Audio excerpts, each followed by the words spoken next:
మన దేశాన్ని తక్కువ చేసి చూడాలని కాదు, కానీ నిజాలు బయట పెట్టాలని.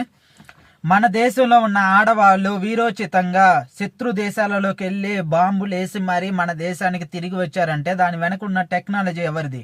ఇజ్రాయెల్ది.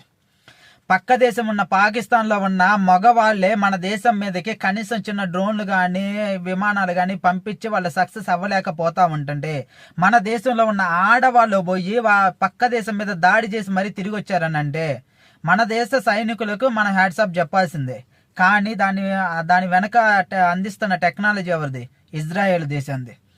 కానీ కొంతమంది దొంగనా కొడుకులు కావాలనే టార్గెట్ చేసి క్రిస్టియన్స్ని తిడతా ఉంటారు. ఇప్పుడు పోయి చెప్పండి, మాకు ఈ టెక్నాలజీ వద్దు, ఇలాంటివి ఏమొద్దని.